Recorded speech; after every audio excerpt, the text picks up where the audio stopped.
हरी जय जय राम कृष्ण हरी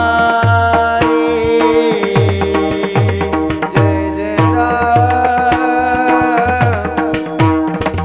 कृष्ण हरी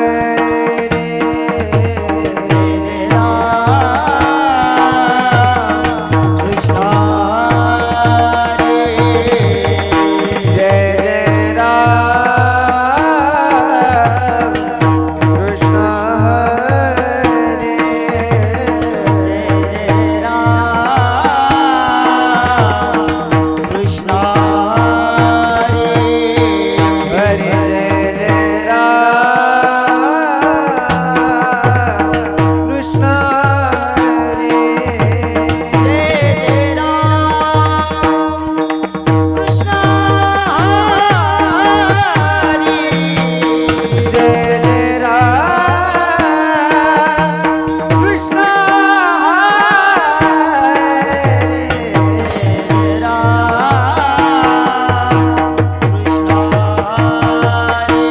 हरी जय जय राम कृष्ण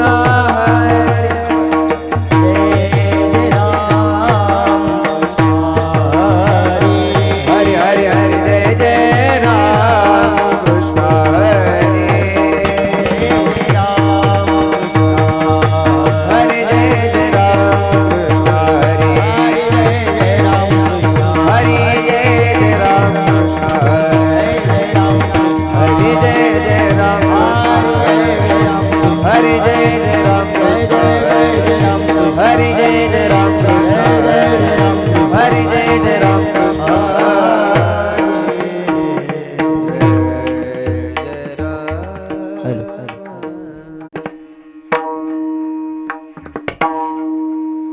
सुंदर ते ध्यान उभे विटेवरी करकटेवरी ठेवोनिया. सुंदर ते ध्यान उभे विटेवरी करकटेवरी ठेवोनिया. तुळशी हार गळा आसे पीतांबर तुळशी हार गळा आसे पीतांबर सुंदर ते जान उभे विटेवारी करगटेवारी ठेवोनिया. सुंदर ते जान उभे विटेवारी करगटेवारी ठेवोनिया. तुळसी हार गळा कासे पीतांबर तुळसी हार गळा कासे पीतांबर आवडे निरंतर हेची ध्यान आवडे निरंतर हेची जाण. आवडे निरंतर हेची ध्यान आवडे निरंतर हेची जाण. चार गळा असे पितांबर आवडे निरंतर हेची ध्यान तुळशी हार गळा काशी पितांबर आवडे निरंतर हेची ध्यान तुळशी हार गळा आसे पीतांबर तुळशी हार गळा आसे पीतांबर तुझे हर गळा असे पितांबर आवडे निरंतर हेची जाण. तुझे हर गळा कासे पितांबर आवडे निरंतर हेची जाण. तुझे हर गळा कासे पितांबर तुझे हर गळा कासे पितांबर मकर कुंडले गणपती श्रवणी मकर कुंडले गणपती श्रवणी कौस्तुभमणी विराजिता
अंतरी दयावंत अंतरी येथे उपकारासाठी येथे उपकारासाठी आले घर जावई कुंठी आले घर जावई कुंठी आले घर जावई कुंठी आले घर जावई कुंठी आले घर जावई कुंठी आले घर जावई कुंठी आलटी के वचन आलटी के वचन आलटी के वचन आलटी के वचन नाही देही उदासीन नाही देही उदासीन नाही देही उदासीन नाही देही उदासीन नाही देही उदासीन नाही देही उदासीन येथे उपकारासाठी येथे उपकारासाठी येथे उपकारासाठी येथे उपकारासाठी आले घर जावई कुंठी आले घर जावई कुंठी आले घर जावई कुंठी आले घर जावई कुंठी आले घर जावई कुंठी आले घर जावई कुंठी आ मधुरावाणी हो आ मधुरावाणी होती आ मधुरावाणी हो आ मधुरावाणी होती तुका म्हणे वाव पोटी तुका म्हणे वाव पोटी तुका म्हणे वाव पोटी तुका म्हणे वाव पोटी तुका म्हणे वाव पोटी तुका म्हणे वाव पोटी येथे उपकारासाठी येथे उपकारासाठी उपकारासाठी आले घर जावई कुंठी आले घर जावई कुंठी आले घर जावई कुंठी आले घर जावई कुंठी आले घर जावई कुंठी रघुमाई गोपाल रघुमाई रघुमाई गोपाल रघुमाई गोपाल रघुमाई गोपाल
संसारी धन्य ते संसारी दयावंत जे अंतरी येथे उपकारासाठी आले घर जा वैकुंठी लटिके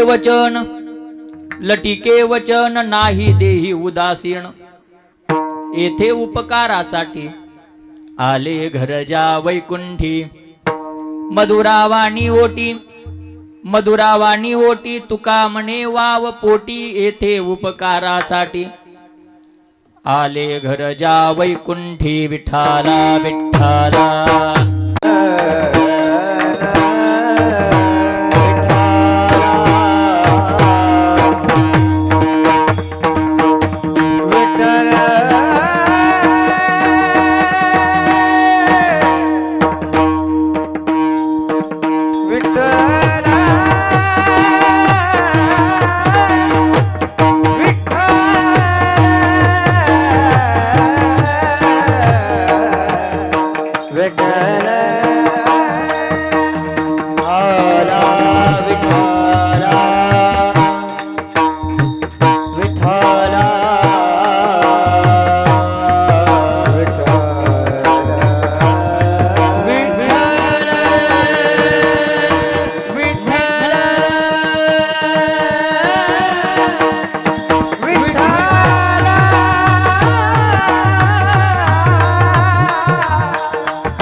प्राण संजीवनंतं परम धाम कैवल्यमेकं तुर्यं प्रसन्ना प्रपन्नातिहृदेव देवं परब्रह्मलिंगं भजे पांडुरंगं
पांडुरंगा करू प्रथम नमन दुसरे चरण संतांच्या त्यांच्या कृपादाने कथेचा विस्तारू बाबाजी सद्गुरुदास तुका मनोजयम मारुत तुल्य वेगम जितेंद्रियम बुद्धिमतां वरिष्ठम वातात्मजं वानरित मुख्यं श्रीरामदूतं शरणं प्रपद्ये ओम नमो ज्ञानेश्वरा करुणाकरा दयाळा तुमचा अनुग्रह लाधलो पावन झालो चराचरी मी कला कुसरी काहीच नेने बोलतो वचनी अति भाविका एका जनार्दनी तुमचा दास त्याची आस पुरवावी तुमचा अनुग्रह लाधलो पावन झालो चराचरी नमो सद्गुरु धावबा मोतीरामा तुम्हा प्रार्थितो कीर्तनी रामनामा त्वरे धावोनी बुद्धी देई कीर्तनीया म्हणून नमेन तुमच्या लीन पाया विठाला विठाला विठाला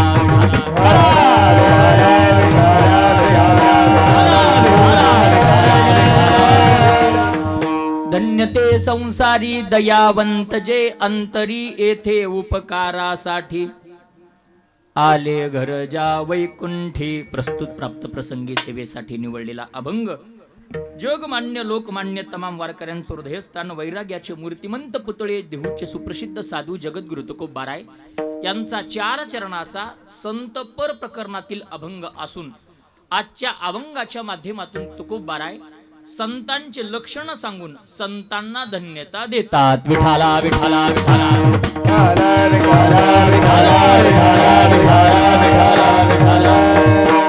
अभंग तुकोबारायांचा 4 चरणाचा आहे. या अभंगाच्या माध्यमातून आज तुकोबाराय संतांचे काही लक्षण सांगून संतांना धन्यता देतात. पण अभंगाचं चिंतन करण्याच्या पूर्वी अल्पसा परिहार तो म्हणजे असा, आपल्या या पुण्यभूमी थार या नगरीमध्ये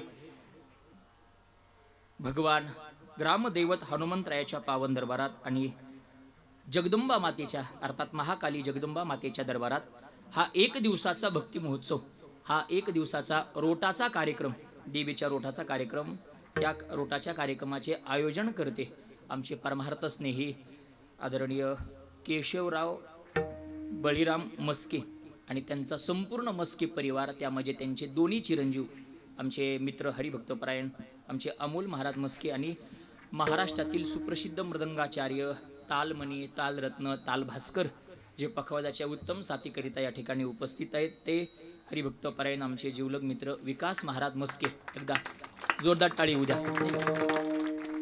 या पूर्ण मस्के परिवाराच्या वतीने या महाकाली देवीच्या अर्थात जगदंबा मातेच्या रोटाच्या कार्यक्रमाच्या निमित्ताने अर्थात हा 1 दिवसाचा भक्ती महोत्सव आणि या भक्ती महोत्सवातील कीर्तनाची सेवा माझ्या वाटेला आलेली आहे. या संपूर्ण मस्के परिवाराच्या वतीने ही सेवा माझ्या वाटेला आली. त्या अनुषंगाने उपस्थित सर्व महाराज मंडळी आज एक एकाहुनी बळी रे या न्यायाने महाराष्ट्रातील सुप्रसिद्ध गायनाचार्य संगीत विशारद संगीत अलंकार आम्या सगळ्या वारकऱ्यांचे गुरुवर्य नाही का हरिभक्तपरायण उद्धव महाराज शिंदे बापू, एकदा जोरदार टाळी. अगदी हे जे महाराष्ट्रामध्ये टॉप 10 ला गायक आहेत ना, या टॉप 10च्या गायकांमध्ये बापूंचं नाव घेतल्याशिवाय ती यादी पूर्ण होणार नाही. आणि आज बापूंची उपस्थिती आहे. खरं तर ही आमच्यासाठी एक पर्वणी आहे नाही का. आज इकडे हे चॅनल, आज तुम्ही साथीला हे वाजवायला कुठे गेले आमचे पप्पा, पप्पा पाकिट भेटलं विठाला विठाला.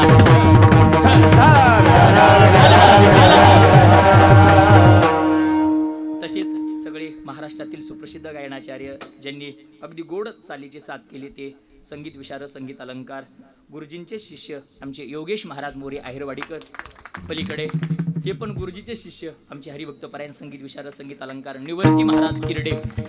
आणि पखवाजाची उत्तम साथ करण्याकरिता तालमणी तालरत्न तालभास्कर आमचे मित्र हरिभक्तपरायण विष्णू महाराज रेंगे त्यांची उपस्थिती आहे आज कीर्तनाकरिता. हरिभक्तपरायण महाराष्ट्रातील सुप्रसिद्ध कीर्तनकार हरिभक्तपरायण आमचे कृष्णा महाराज मोरे, महाराजांसाठी टाळी वाजवा, त्यांची उपस्थिती आहे. बाकी परिचित अपरिचित सर्व महाराज मंडळी अगदी इकडे टाळकरी महाराजापासून इकडे विनेकरी महाराजापर्यंत सगळेच उपस्थित महाराज मंडळी, पाहुणे मंडळी, बाहेर गावून आलेले गावातील सगळे माता माऊल्या पुरुष मंडळी सगळ्यांच्या चरणावरती नतमस्तक. शिवनेरी साऊंड सर्व्हिस एकदा त्यांच्यासाठी जोरदार टाळी वाजवा.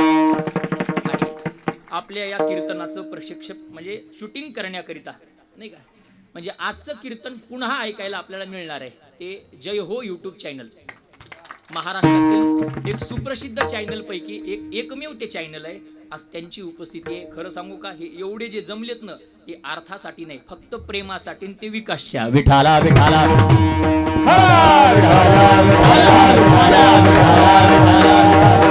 आता सगळेच बाळूभाऊ तुमच्यापासून अगदी उपस्थित पाहुणे मंडळीपर्यंत सगळ्यांच्या चरणावरती एकदा नतमस्तक होतो आणि आपल्या उर्वरित संकल्पित वेळेत अगदी 40 मिनिटात सेवा आवरण्याचा प्रयत्न सद्गुरू मोतीराम महाराजांच्या कृपेनं आपण सर्वजण मिळून सेवा करूया. विठाला विठाला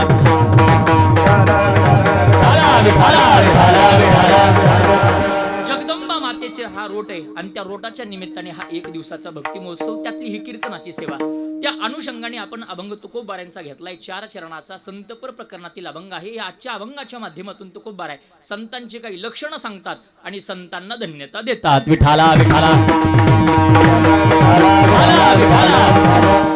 थोडक्यात शास्त्र सांगतं धन्यता त्या दिवशी प्राप्त होते ज्या दिवशी काहीतरी महत्वाचं काम केलं जातं. अर्थात शास्त्रामध्ये 2 कामाला धन्यता मिळते. एक प्राप्तवेता कमवली ते धन्य आणि 2 कर्तव्यता कमवली ते धन्य. अर्थात ऐका, जे जे प्राप्तवेता कमवतात ते धन्य आहेत आणि जे जे कर्तव्यता कमवतात तेही धन्य आहेत. मग ऐका, आज जगद्गुरु तुकोबार आहे ज्या आरती संतांना धन्यता देतात त्या आरती संतांनी नेमकं काय कमवलं. विठाला विठाला ऐका, आज तुकोबारांच्या दृष्टीमध्ये असं आलं, संतांनी प्राप्तवेताही कमवली आणि संतांनी कर्तव्यताही कमवली आणि या दोन्ही गोष्टी कमवलेल्या तुकोबारांनी पाहिल्या आणि आज तुकोबारांनी संतांना धन्यता दिली आहे. ऐका, प्राप्तवेता म्हणजे काय, एकदा एका मिनिटात सांगतो ना अभंगात प्रवेश करतो, जास्त आता लांबवत बसत नाही. ऐका, प्राप्तवेता म्हणजे काय आणि कर्तव्यता म्हणजे काय, तर ऐका, दोन्ही ठिकाणी आपल्याला प्राप्तवेता पाहायला मिळते आणि दोन्ही ठिकाणी कर्तव्यता पाहायला मिळते. प्रपंचातही प्राप्तवेता आहे आणि परमार्थातही प्राप्तवेता आहे. प्रपंचातही कर्तव्यता आहे आणि परमार्थातही कर्तव्यता आहे. मग ह्या कोणती प्राप्तवेता आणि कोणती कर्तव्यता, पहिल्यांदा संसारातली सांगतो कारण आपण सगळी संसारी आहेत. ऐका, पहिली संसारातली कर्तव्यता आणि संसारातली प्राप्तवेता. त्याचं कारण आहे, शास्त्र सांगतं प्राप्तवेता म्हणजे काय, जीवनामध्ये आल्याच्या नंतर जी गोष्ट प्राप्त करणं हे मानवी जीवनाचं आद्य कर्तव्य आहे, ते नाम प्राप्तवेता. म्हणजे मानवी जीवनात जन्माला आल्याच्या नंतर माणसानं काय कमवलं पाहिजे, तर यात 2 प्रकार पाडलेत. प्रपंचातली प्राप्तवेता वेगळी आहे आणि परमार्थातली प्राप्तवेता वेगळी आहे. परमार्थात देव कमवणे ही प्राप्तवेता आहे, तर संसारात अर्थ नाम पैसा कमवणे ही प्राप्तवेता आहे. विठाला विठाला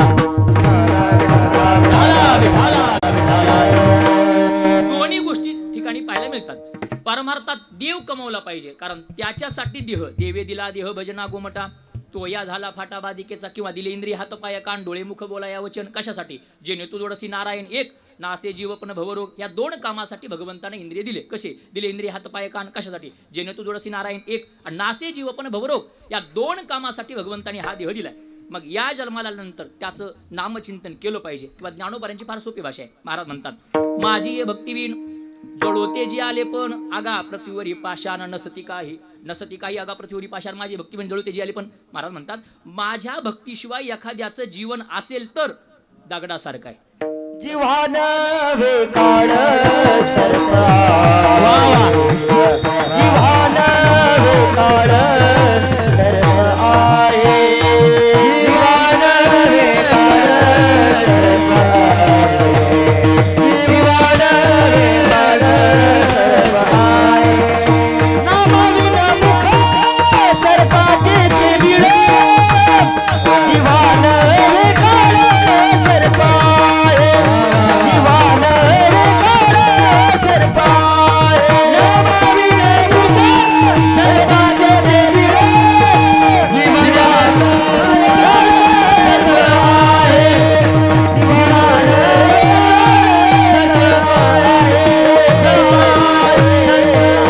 सर्प आहे. ज्ञानोबारांची भाषा सोपी आहे पण नाथ महाराज त्याच्या पुढचं सांगतात, नामाविणमुख सर्पाचे ते बीळ, जीवा नवे काळ सर्प आहे. महाराज म्हणतात, नामाशिवाय हे मुख असेल तर ते सर्पाचं बीळ आहे आणि त्यातली जीवा अर्थात जीभ हे काळ आहे, लक्षात ठेवा. आणि म्हणून मानवी जीवनामध्ये आल्याच्या नंतर, जन्माला आल्यानंतर पहिलं आद्य कर्तव्य आहे भगवंताची प्राप्ती करणं. हे परमार्थातली प्राप्तवेता. संसारातली मात्र ही नाही. संसारात माणसानं अर्थ कमवला पाहिजे, अर्थात पैसा. का कमवायचा, एक वाक्य सांगतो, कळते का बघा. ज्याच्या जीवनात अर्थ नाही त्याच्या जीवनाला अर्थ नाही.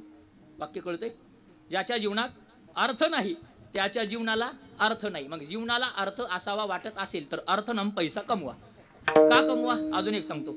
महाराजांचं सोपी आणि अगदी स्पष्ट उल्लेख आहे. धनवंता लागी सर्व मान्यता आहे जगी. जगी मान्यता सर्व का? कुणाला? धनवंता लागी. या धनवंताला सर्व जगात मान्यता आहे. एवढंच कशाला? सगळे पैशाचेच नव्ह भाई रे सब पैसे के भाई, भाई रे सब पैसे के भाई, भाई रे सब पैसे के भाई, भाई रे सब पैसे के भाई, भाई रे सब पैसे के भाई, भाई रे सब पैसे के भाई, भाई रे सब पैसे के भाई, भाई रे सब पैसे के भाई, बिना शादी कोई नहीं रे प्यारे, अपना शादी कोई नहीं रे, अपना शादी कोई नहीं रे, अपना शादी कोई नहीं, जब तक अपने पल्लों में पैसा है तो लोग गए सलाम सलाम, पैसा तेरे दिन ना परसों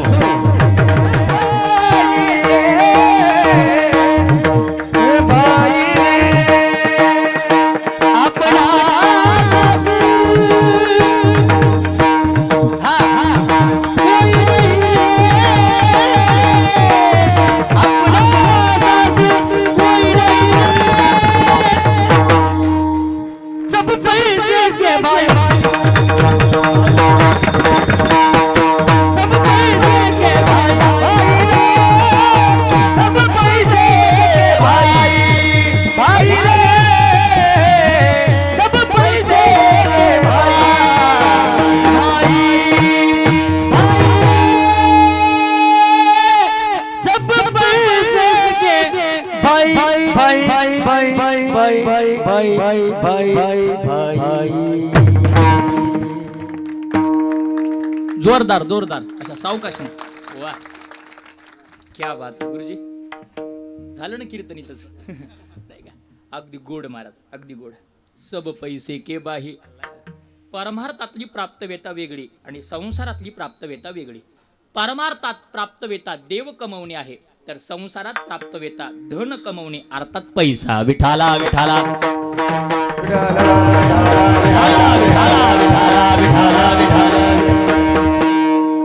आणि अगदी गोड प्रमाण गुरुजींना दिलं. धनवंता लागी सर्व मान्यता आहे जगी मान्यता सर्व कार धनवंता लागी. या धनवंताला सर्वजण मानतात. म्हणून परमार्थात देव कमवायचा आणि संसारात धन कमवायचं एक. आता कर्तव्यता, कर्तव्यता दोन्ही ठिकाणी आहे. जशी परमार्थात प्राप्तव्यता संसारात प्राप्तव्यता, तशी परमार्थातही कर्तव्यता आहे आणि प्रपंचातही कर्तव्यता आहे. त्यात व्याख्या अशी सांगितली, जे कमवलंय ते आपल्याजवळ न ठेवता उदास अंतकरणानं वाटत फिरणे. उदास विचारे व्यक्त करे, उदास विचारे उदास विचारे व्यक्त करे, उदास विचारे व्यक्त करे, गोडनिया उत्तम उदारे, उदास विचारे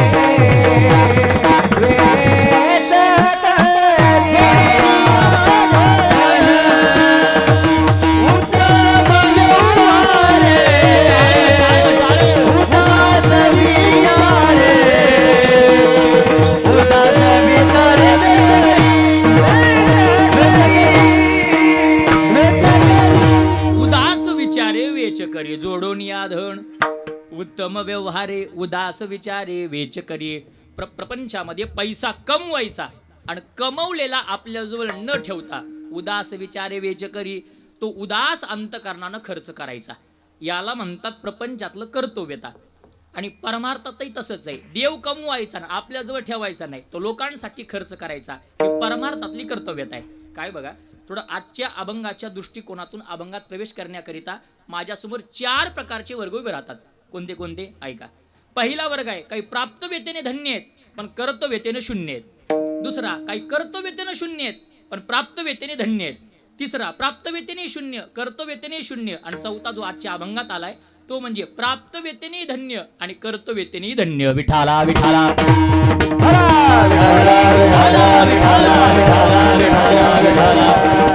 अगदी एका मिनिटात एक वर्ग सांगतो ना अभंगात प्रवेश करतो. कसं आहे बघा, हारावून आठवलं मला ते कीर्तनकारला लोक हार का घालतात ते कोणीतरी मला त्या दिवशी विचारलं. त्याला अनेक कारण आहेत पण मला जे येतं ते सांगतो.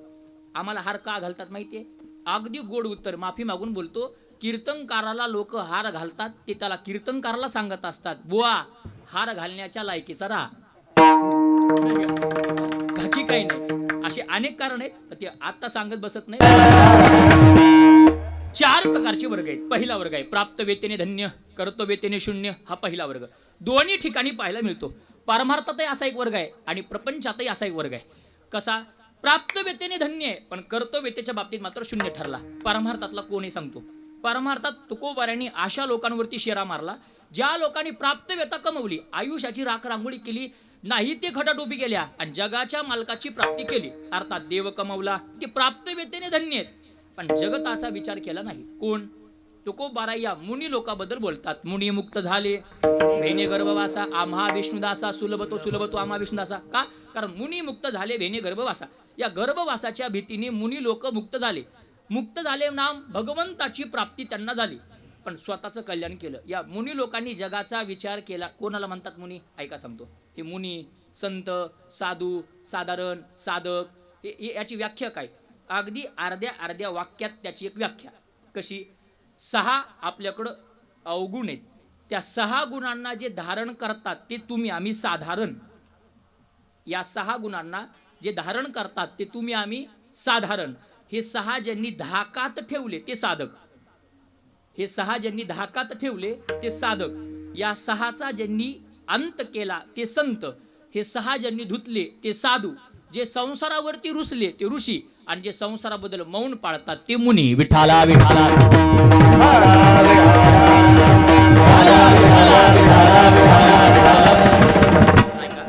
या मुनी लोकांबद्दल काय? ते मुक्त झाले अर्थात देव कमवला पण जगाचा विचार केला नाही. म्हणून हा पहिला वर्ग प्राप्तव्यतेने धन्य पण कर्तव्यतेच्या बाबतीत मात्र शून्य आहे. विठाला विठाला हा परमार्थातला. असाच एक वर्ग प्रपंचात आहे म्हणजे संसारात आहे. ज्यांनी प्राप्तव्यता कमवली म्हणजे पैसा कमवला पण जगताचा विचार केला नाही. स्वतःची खळगी भरली. महाराज फार श्रीमंत लोक आहेत. आता एक उदाहरण सांगत बसत नाही. एका सगळ्यात मोठ्याचं उदाहरण सांगतो आणि विषय थांबवतो. सगळ्यात मोठा कोण? रावण. नाही का? रावणानं काय कमवलं असं म्हणायचंच नाही. जेवढं कमवलं तेवढं रावणाचंच होतं. नाही का? किती कमवलं महाराज? त्याच्याबद्दल असं सांगितलं जातं. सोनियाची पुरी, समुद्राचा वेडा, सामुदाय गाडा, राक्षसांचा सामुदाय गाडा, समुद्राची वेडी, काय समुद्राचा वेडा, सोनियाची पुरी. त्याचं अख्खं गाव सोन्याचं होतं. त्याच्या बायकोच्या गळ्यात किती असेल विचार करू नका. गाव सोन्याचं आहे. गाव सोन्याचं आहे. आजकाल भाव काय चाललाय? थारकर 31 झाला. जमलं अपडेट आहे. 1,30,000 किलो क्विंटल. कसं आहे? तोळा आहे. मला किलो वाटलं होतं. 4-5 किलो घेऊन गेलो असतो. नाही का? ऐका. अर्थात 1,31,000 रुपये तोळा. विचार करा ज्याचं गाव सोन्याचं आहे. आता ते अभंग फार मोठे आहे. लंकी माझे घरी किती ते ऐका सांग तसे संख्या जैसी तैसी. तू अख्खा अभंग बघून घ्या. त्या अभंगात तुकोबारांनी सगळ्या संख्या सांगितल्यात महाराज. वाळूचे, विटाचे, चांदीचे, तांब्याचे, पितळेचे हे सगळे सांगितले. त्यात शुद्ध कांचनाची 7 कोटी 7 कोटी घरं रावणाची सोन्याची होती. उघड डोकं लावा. 7 कोटी घरापैकी एका घराला किती भिंती असतील? 4 भिंतीपैकी एका भिंतीला 500 विटा असतील ना? मस्की मारत 500 विटा का मोठं तुम्ही बांधले? आता आमचं पाडले तुम्हाला अनुभव नाही का? 500 विटा, बरं 500 विटापैकी एका विटीला 5 किलोची असेल ना एक वीट, बोला की 5 किलोची बाळूभाऊ एक वीट, बरं एक वीट 5 किलोची, ती कशाची आहे? हा ही विसरू नका, कारण तुकोबारायांचे शब्द आहेत काय, शुद्ध कांचनाची सप्तकोटी, 5 किलोची एक वीट सोन्याची आहे आणि आपण भाव काढला 1,30,000 रुपये तोळा. मग किती तोळ्याचा 1 किलो? झोपले किती तोळ्याचा? आपल्या डोक्याच्या बाहेरच आहे म्हणतायत ते. मी सांगतो ना 100 तोळ्याचा 1 किलो. किती तोळ्याचा? 100 तोळ्याचा 1 किलो. मग विचार करा 1,30,000 गुणिले 100, 1,30,000 गुणिले 100, आलेलं उत्तर फक्त एका किलोचं. आलेल्या उत्तराला गुणिले 5, आता जे उत्तर येतं ते एका वीटचं. एवढ्या मोबाईल मध्ये बघू नका, दाखवत नाही आकडा, लय मोठा आकडा आहे. हे एवढ्या महागाची एक वीट, अशा किती विटा होत्या? 500 एका भिंतीला, अशा 500च्या किती होत्या? 4 एका घराला, आणि असे घर किती होते? 7 कोटी. डोकं बंद पडतं, एवढा रावण श्रीमंत. ऐका, अर्थात प्राप्त वेतेने धन्य, पण कर्तव्यतेच्या बाबतीत मात्र काय राहिलं रावणापाशी? संगत कबड्डी नाही, संगत कबड्डी नाही, संगत कबड्डी नाही, संगत कबड्डी नाही.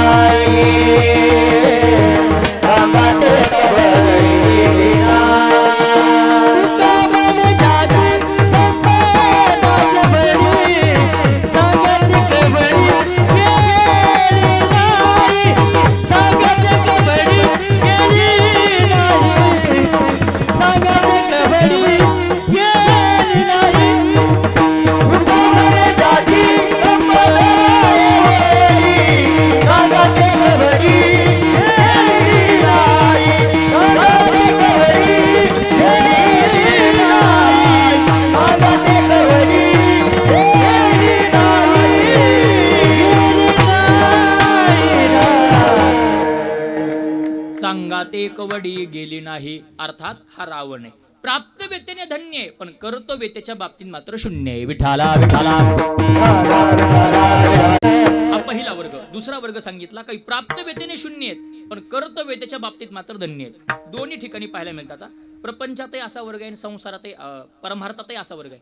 परमार्थातला असा एक वर्ग पाहायला मिळतो ज्यांनी फार लोकांसाठी करत बसले, वाटत फिरले, पण स्वतः मात्र असमाधानी राहिले. ते भागवतामध्ये पहिल्या स्कंदामध्ये व्यासांची खिन्नता म्हणून एक प्रसंग येतो. तर सगळं सांगत बसत नाही, आपण सगळ्यांनी ते ऐकलं, एकला मला थांबायचंय आणि त्याच्यामुळं अगदी फक्त प्रसंग एका मिनिटा डोळ्यासमोर ठेवतो. कसं ते एकदा नारद व्यासांना भेटायला आले. तो सरस्वती नदीच्या काठावरती शम्यापरास नावाचा तो आश्रम, संध्याकाळची वेळ आणि निवांत व्यास बसलेले, उतार वयामध्ये थकलेले व्यास आणि नारद आले. नारदानं आलेलं बघितलं आणि दोघांनी एकमेकाकडे पाहिलं. नारदाला कळालं व्यासांचा चेहरा पडलाय. शेजारी आले, सहज विचारलं का दुःखी? व्यासांनी सांगितलं ते व्यासा भगवंताचे 18वे अवतार, 24 अवतारापैकी, आणि विशेष म्हणजे 17वे, आणि विशेष म्हणजे असं ते एवढे विद्वान, किती नमस्तुते व्यास विशाल बुद्धे, जे विशाल बुद्धीचे असे व्यास, त्यांचं वर्णन आहे. किंवा ज्ञानोबाऱ्या सांगतात व्यास उदिष्ट जगत्रय, जे व्यासांच्या मुखातून सगळं ज्ञान आहे. इतके विद्वान व्यास ज्यांनी एका वेदाचे 4 वेद केले, ऋग्वेद, सामवेद, अथर्ववेद, यजुर्वेद, 6 शास्त्र, संख्याशास्त्र, योगशास्त्र, मीमांसा, उत्तरमीमांसा, वैशिकशास्त्र, न्यायशास्त्र, आणि 18 पुराण. त्याच्या अगोदर 17 केले होते. ब्रह्मांड पुराण, ब्रह्मविवर्त, हे सगळे 18 पुराण निर्माण केले. आणि या जगताच्या कल्याणाकरिता महाभारतासारखा दिव्य ग्रंथ निर्माण केला. ते व्यास आज दुःखी आहेत. त्यावेळेला नारदांनी त्यांना सांगितलं आतापर्यंत फक्त जगाला ज्ञान सांगत फिरले, कधी भगवंताची कथा केली नाही.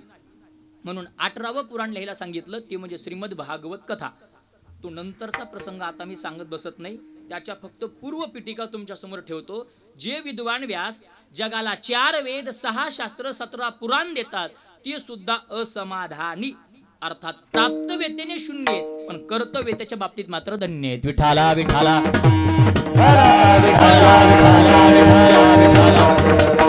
असाच वर्ग आपल्याला संसारात पाहायला मिळतो. कसा? संसारात काही लोक फार उदार अंतकरणाचे असतात, पण काय करावं, 18वं दारिद्र्य आहे, फार गरिबी आहे, फार गरिबी, इतकी गरिबी की खिशात हात घातला की किस्सा रिकामाच निघतो, जसा आता माझा रिकामा आहे. आणि नाही का, तसे काही गरीब असतात, फार इच्छा आहे देण्याची. आता इतकं गोड पखवाज वाजवतात, वाटते 500 द्यावं, पण खिशात नाहीत, रात्रचं घरी ठेवले. उगा इशारा केला नाही का. मला काय सांगायचंय, मला फक्त एवढंच सांगायचंय, एवढंच लक्षात ठेवा, बाकी काही लक्षात ठेवू नका. की असे काही लोक असतात की उदार अंतकरण असतं, देण्याची वृत्ती फार आहे पण किसारी काम आहे. म्हणजे हे प्राप्तव्यतेने शून्य आहेत पण कर्तव्यतेच्या बाबतीत धन्य आहेत. हा दुसरा वर्ग आहे. तिसरा वर्ग सांगितला जे दोन्ही गोष्टींना शून्य आहे, त्याचा मला विस्तार करायचा नाही. ज्यांनी आयुष्यात काही कमवलंही नाही आणि कधी कोणाच्या कामाला पडले नाहीत, जसं कधी परमार्थ केला नाही, कुणाला दुसऱ्याला करू दिला नाही, असे काही लोक असतात महाराज. जे सप्ताह होत असेल तर आडवे येतात आणि ते आडवे आले म्हणजे सप्ताह बंद पडला म्हणून समजा, नाही का. असे प्रत्येक गावागावात 2-3 असतात. तुमच्या गावातले 2-3 मला कळालेत, फक्त कीर्तनाला विचारा. नाही का, विनोद केला. मला काय सांगायचं, हे असा एक वर्ग आहे जे दोन्ही गोष्टीनं शून्य आहे. मला याचा विस्तार करायचा नाही. आणि चौथा वर्ग तुमच्या समोर ठेवायचा आहे जो आजच्या अभंगात आलाय, जो दोन्ही गोष्टीनं धन्य आहे. प्राप्तव्यतेने धन्य आहे आणि कर्तव्यतेनेही धन्य आहे. त्यांचा वर्ग म्हणजे तो संतांचा वर्ग आहे. संतांनी काय केलं माहितीये, त्यांनी प्राप्तव्यता कमवली, अर्थात आयुष्याच्या राख रांगोळी करून संसाराच्या नावे घालून या शून्य एवढा मोठा परमार्थ केला आणि भगवंताला आपलंसं केलं.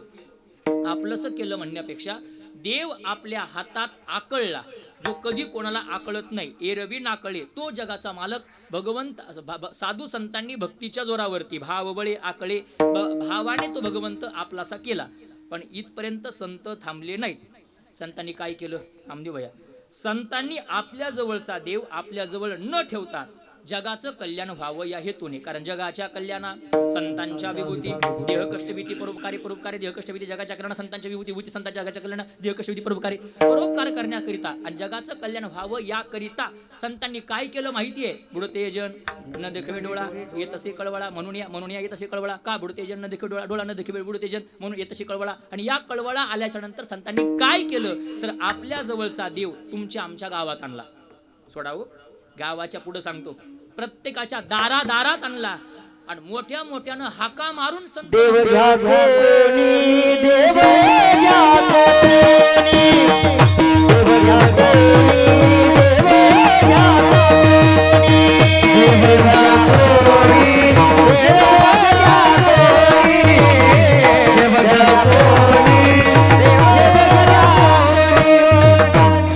घ्या कोणी, देव घ्या कोणी, देव घ्या कोणी,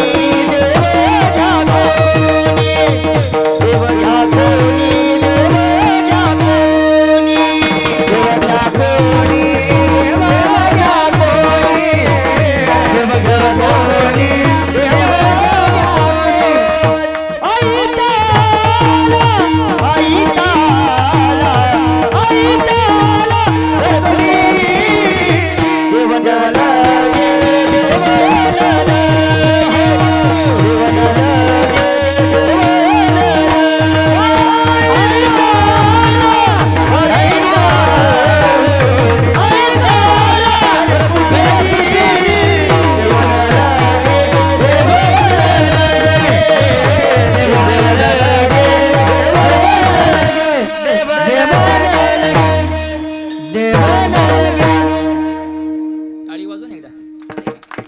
अगदी गोड प्रमाण, याला म्हणतात कीर्तनकाराच्या तोडून असं वडून प्रमाण घेणे, अगदी योग्य. देव घ्या कोणी, देव घ्या कोणी, आयता आला घर पुसोनी, घर पुसोनी आयता आला, देव घ्या कोणी, देव घ्या कोणी.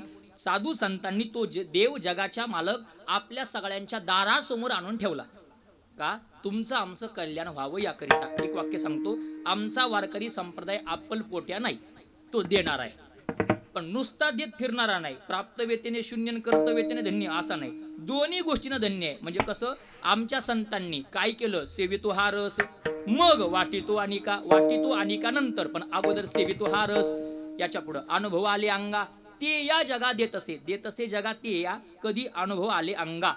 किंवा तुका म्हणे चाखोनी मग सांगे, सांगण्याची प्रक्रिया नंतर आहे, अगोदर चाखण्याची आहे. अर्थात अनुभव आलेलंच प्रगट करतात, स्वतः चाखलेलं लोकाला देतात, सेवन केलेलं वाटतात. हे तुकोबारांनी जाणलं. आमच्या संतांनी देव कमवला म्हणजे प्राप्तव्यता कमवली आणि जगाला वाटत फिरले, अर्थात जगाचं कल्याण व्हावं अशी इच्छा अंतकरणात व्यक्त केली, म्हणून त्यांनी कर्तव्यताही कमवली. या दोन्ही गोष्टी कमवलेल्या तुकोबारांनी पाहिल्या आणि आज तुकोबाराला संतांना धन्यता द्यावी वाटली आणि ती दिली अभंगाचं पहिलं चरण.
टाळी वाजवा.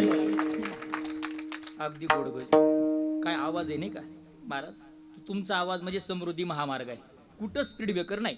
आणि आमचा आवाज म्हणजे ग्राम सडक योजना, नुसते खड्डे. आता जिथं आमचं संपतं तिथं गुरुजी तुमचं सुरू होतं नाही का. एवढा गोड आवाज आहे का.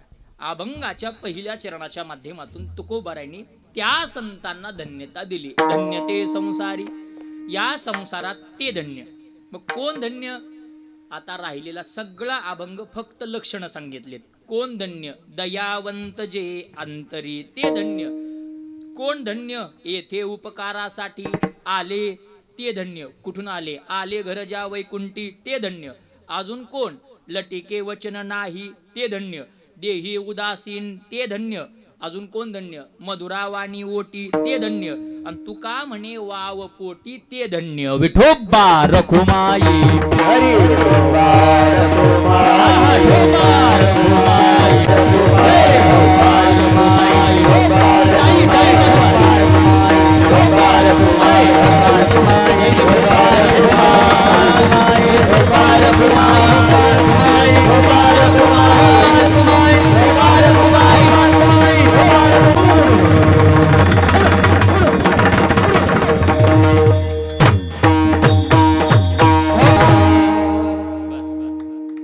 माझ्याकडे काही राहिलं नाही बरं का. धन्य ते संसारी कोण. हे सगळं अभंग बघून घ्या. आता वाढवा म्हणले तर वाढवतो, काही अडचण नाही. तिकून आलं तर सांगतो नाही का. ते तिकडे वाढलं पाहिजे मीटर, म्हणजे आपलं लाईटचं म्हणतो मी, बाकी काही नाही. ऐका, आज हे सगळं प्रेमासाठी आहे बरं का. नाहीतर हे एवढे एवढे मोठे मोठे महात्मे आज एकत्रित येणं, नाही तर बुवा आज दत्त जयंती आहे नाही का, तरी इथं बसू नये. हे प्रेमासाठी महाराज, बाकी काही नाही. इथं कोणी अर्थासाठी आलंच नाही. मी सुरुवातीलाच बोललो. एक वाक्य बोलू का. पप्पा, तुम्ही आयुष्यात काय कमवलं नाही कमवलं ते आम्हाला माहिती नाही, पण तुम्ही आयुष्यात हे कमवलं हे फार आहे. हे कमवलं फार आहे. हे याच्या जोरावर तुम्ही अशी कॉलर टाईट करून चालू शकता. विठाला विठाला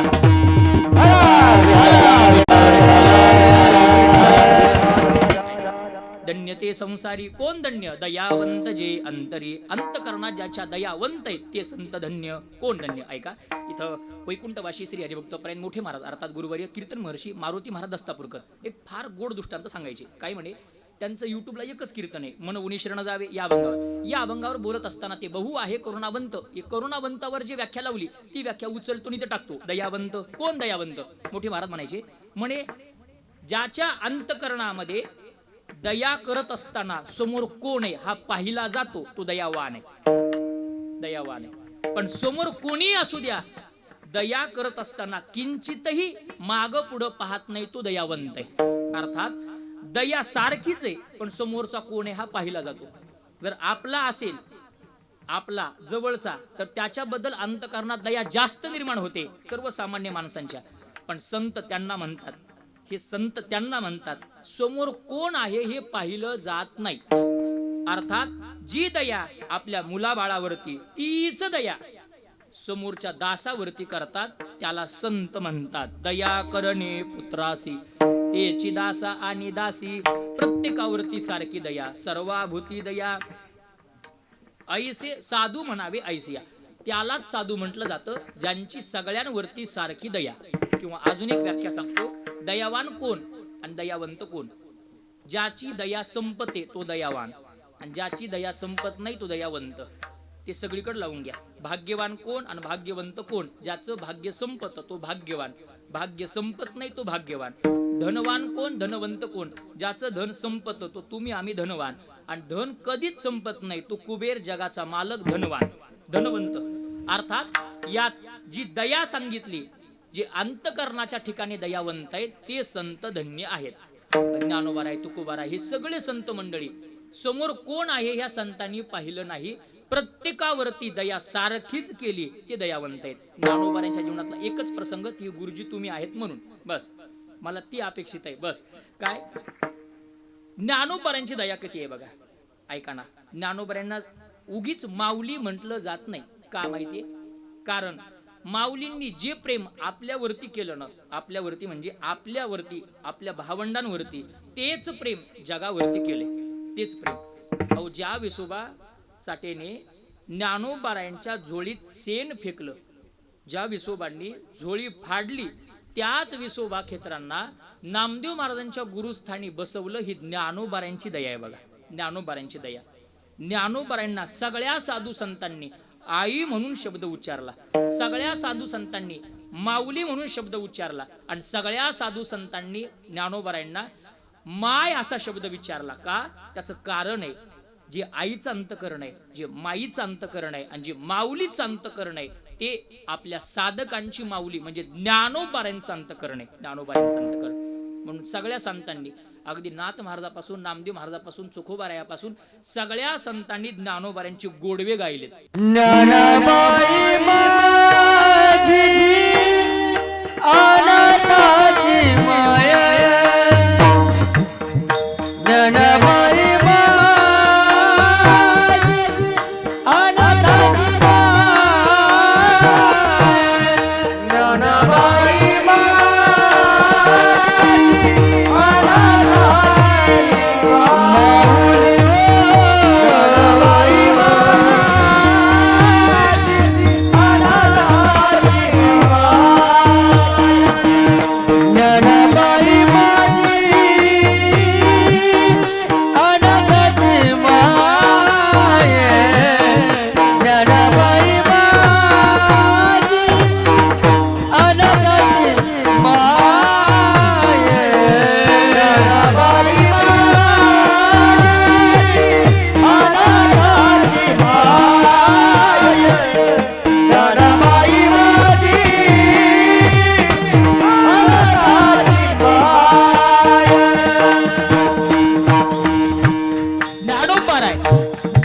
सगळ्या समाजाची माय लक्षात ठेवा. कारण त्यांना माय असा शब्द आला, आई असा शब्द आला. आ म्हणजे आदरणीय आणि ई म्हणजे ईश्वर. ज्यांचं अंतकरण माऊलीच आहे, मा म्हणजे ममता, उ म्हणजे उदारता आणि ली म्हणजे लीनता, असं ज्यांचं अंतकरण आहे ना ते जगाच्या पाठीवर माऊलीच आहे. आईशी कळवळे अशी जाती परी लाभावी न प्रीती. कशाची अपेक्षा नाही ज्ञानोबारांना. ऐका ना, कधी ज्ञानोबारांनी आम्हाला काही मागितलंय? काही नाही. आमच्या शरीराच्या कातड्याचे जोडे करून जरी ज्ञानोबारांच्या पायात घातले ना तरी सुद्धा ज्ञानोबारांचे उपकार आम्ही नाही फेडणार. या वारकरी संप्रदायाला ज्ञानोबारांनी काय दिलं असं म्हणण्यापेक्षा काय नाही दिलं असं विचारा. अरे आपल्या स्वतःच्या आई वडिलाचा त्याग केला.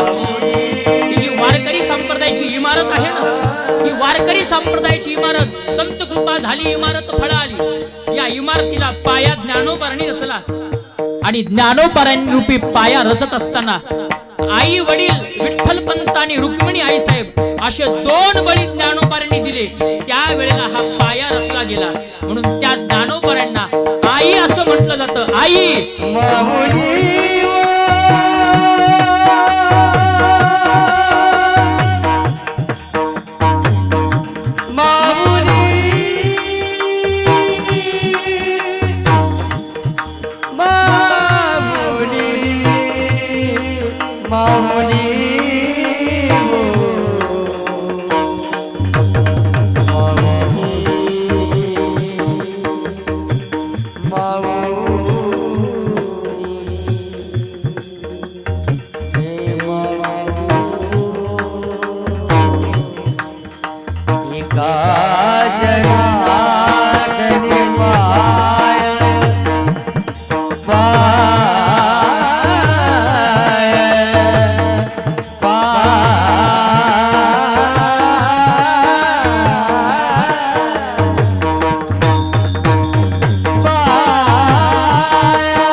ज्ञानोबाऱ्यांची कृपा आहे बरं का गुरुजी, ज्ञानोबाऱ्यांची कृपा आहे. आज आपण जे आहोत ना रोहिदास महाराज, या आपल्यावरती त्या आईची कृपा आहे म्हणून आपण आज इथं आहेत. ही ज्ञानोबाऱ्यांच्या अंतकरणातली दया आहे. नाहीतर ज्ञानोबाऱ्यांनी दयावर आपल्यावर दाखवली नसती तर आपण आज इथं नसतो. म्हणून ही ज्ञानोबाऱ्यांची दया. म्हणून तुकोबाऱ्यांनी हे जे लक्षणं सांगितलं ना ते सगळे लक्षणं ज्ञानोबाऱ्यांसाठी आहेत. आणि ते ज्ञानोबाऱ्या धन्य आहेत. दयावंत जे अंतरी, बरं महाराज ते धन्य आहेत. असं त्यांनी काय केलं? महाराज म्हणतात ते उपकार करण्यासाठी इथं आलेत. येथे उपकारासाठी आले घरच्या वैकुंठी. वैकुंठातून इथं येण्याची आवश्यकता नसताना सुद्धा ते इथं आले. देखे प्राप्तार्थ झाले, दे निष्कामता पावले, ते तयाही कर्तव्य असे उरले लोकांलागी. तुमच्या आमच्यासाठी फक्त उपकार करण्यासाठी संत इथं आले. नाही तर वैकुंठात स्वर्गात कशाचीच कमतरता नाही. जेत अमरत्व हेची सिंहासन, ऐरावता सारिके वाहन, राजधानी भुवन अमरावती, किंवा जेत महासिद्धीचे भांडारे, अमृताची कुठारे, जे गावे खिल्लारे कामधेनूची. त्या सगळ्या वाचून घ्या. अर्थात सगळं असताना सुद्धा इथं आले.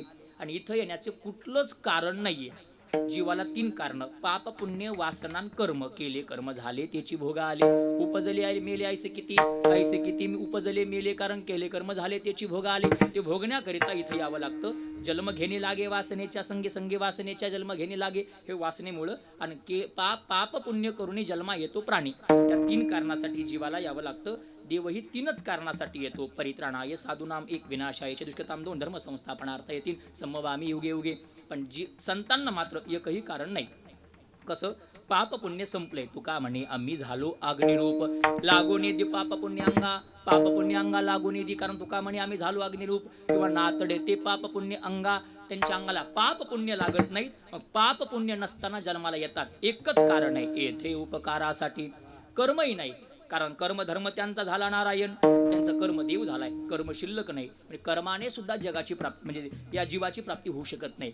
तरी सुद्धा जन्माला येतात. एकच कारण: येथे उपकारासाठी. आणि वासना सुद्धा संपल्या. अवघ्या आवरिल्या वासना सुद्धा संपल्यात. किंवा पडिय देह भावे पूर्वी वासना, अंत्य ते आपणा पासित न्यावे, अंत्य ते आपणा कारण पडिय देह भावे पूर्वी वासना पडिय देह भावे. पूर्ण आपल्या वासना संपवल्या. म्हणून त्यांना जन्माला येण्याची आवश्यकता नाहीये. तरी सुद्धा येतात. येथे उपकारासाठी आले घरच्या वैकुंठी. कसे ओळखायचे? 2 लक्षणं: लटिके वचन नाही, ती खोटं बोलत नाहीत. सोपी व्याख्या ऐका. आजच्या कीर्तनातून एवढं लक्षात ठेवा: जे खोटं बोलत नाही ते संत. मग कोण संत? जे खरं बोलतात ते. खरं बोलतात ते संत. अगदी सोपी व्याख्या. लटिके वचन नाही. आणि सामर्थ्य बरं का. कोणीतरी ज्ञानोबाऱ्यांना विचारलं, बुवा वय वर्ष 16, ज्या वयात लोक आपल्याकडं म्हणतात 16वं वरीस, बरं पाठ आहे तुम्हाला कशाचं? धोक्याचं. त्या वयात भावार्थ दीपिकेसारखा महान ग्रंथ तुम्ही निर्माण केला. कोणाचं सामर्थ्य? कुठलं सामर्थ्य? तर ज्ञानोबाऱ्यांच्या मुखातली वाक्य आहेत. ज्ञानोबाऱ्या सांगतात, माझे या सत्यवादाचे तप वाचे केले एक नाही बहुत कल्प, अनेक कल्पापर्यंत खरं बोललो. त्याचा परिणाम हा ग्रंथ निर्माण झाला. आणि तेवढा मोठा ग्रंथ जगाच्या कल्याणाकरिता संतांनी निर्माण केला. म्हणून ज्ञानोबाराय लटिके वचन नाही आणि देही उदासीन. हा देही उदासीन सांगण्याकरिता मला वाटत नाही आपल्या परिसराला सांगण्याची गरज असावी. या तुकोबारांचं अर्धवचन खरं करण्याकरिता पुन्हा एकदा तुकोबारायच अवताराला आले. ते म्हणजे ब्रह्मीभूत सद्गुरू श्री संत मोतीराम महाराज. नाही का? देही उदासीन. किती देहावर उदास असावं? पायात आळ्या पडल्या महाराज. नाही का? 2 आळ्या जखम झाली, त्या जखमीत आळ्या. पण आयुष्याच्या शेवटच्या श्वासापर्यंत त्या 2 आळ्या पायात सांभाळल्या. एकाला विठ्ठल आणि एकाला रुक्माई म्हणून. रोज सकाळी आंघोळ करताना पट्टी काढावी, त्यातल्या आळ्या बाहेर ठेवाव्या. त्यांना खाईला खडी साखरीचं पीठ टाकावं आणि आंघोळ झाल्यानंतर पाय साफ करून पुन्हा त्यात आळ्या टाकून पट्टी बांधावी. हे ऐकण्या एवढं सोपं नाही. नख काढताना जिव्हाळी लागली तरी त्रास होतो. पायात 2 आळ्या जिवंत सांभाळल्यात. नाही देही उदासीन. हे तुकोबाराय म्हणतात. ते संतांचे लक्षण आहेत. बरं महाराज, एक शेवटचा प्रश्न विचारतो आणि थांबतो.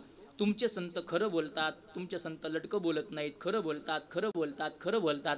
म्हणजे नक्की खरं बोलणारे संत कटू बोलत असतील. कारण आपल्याकडं माहिती आहे, सर्वसाधारणपणे हा नियम आहे. जे जे खरं असतं ते कसं असतं? कठोर असतं.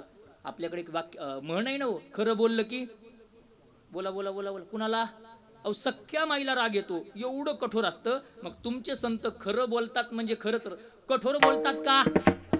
कसं आहे म्हणणं खरं बोलतात म्हणजे कठोर बोलतात का? महाराज म्हणले आमचे संत खरं बोलतात पण कठोर बोलत नाहीत. वाणी कशी मधुरा मधुरा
सांगतात आमचे संत खरं बोलतात तरी सुद्धा वाणी गोडे मधुरा वाणी ओटी कशी साचा आणि बाळ मिथुली आणि रसाळ शब्द जैसे कल्लोळ अमृताची या ज्ञानोबऱ्यांच्या युक्तीप्रमाणे संत मधुर बोलतात आणि सगळ्यांचे अपराध आपल्या पोटात साठवतात. तो का म्हणे वाव पोटी येथे उपकारासाठी आले घरजा वैकुंठी. आज आपल्या या पुण्यभूमी थार या नगरीमध्ये भगवान महाकाली जगदंबा मातेच्या रोटाच्या निमित्ताने हा एक दिवसाचा आयोजित करण्यात आलेला भक्ती महोत्सव आणि त्यातली ही कीर्तनाची सेवा आमचे परमार्थ स्नेही आदरणीय आमचे केशवराव बैराम मस्के आणि त्यांचे दोन्ही सुपुत्र आमचे अमोलदादा मस्के आणि विकास महाराज मस्के या मस्के परिवाराच्या वतीने हा माझ्या वाटेला आलेली कीर्तनाची सेवा.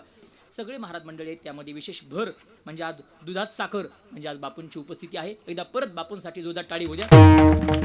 कारण आळंदी पासूनचा प्रवास इथपर्यंत अगदी कुठल्याही अपेक्षे विरहित ते इथपर्यंत आले, ते फक्त प्रेमासाठी. उपस्थित सर्व महाराज मंडळी सगळ्यांबद्दल अंतकरणामध्ये सद्भाव व्यक्त करतो आणि सेवेला पूर्णविराम. सगळेच आता आहे, कोणा एकाचं नाव घेतलं तर एक राहून जाईल, त्यामुळे सगळ्यांना धन्यवाद देतो. विशेष या शूटिंग कीर्तनाचं शूटिंग करण्याकरिता महाराष्ट्रातील सुप्रसिद्ध एक चॅनल ते म्हणजे जय हो नाही का, जय हो चॅनल, त्यांचं ते चॅनल सर्च करा, त्याला ते सबस्क्राईब बेल आयकॉन घंटी दाबायला विसरू नका. त्यांनाही धन्यवाद देतो आणि सेवेला पूर्णविराम. झालेली सेवा सद्गुरू मोतीराम महाराजांच्या चरणावरती समर्पित. चाल झाली असं गृहीत धरून तुकाराम.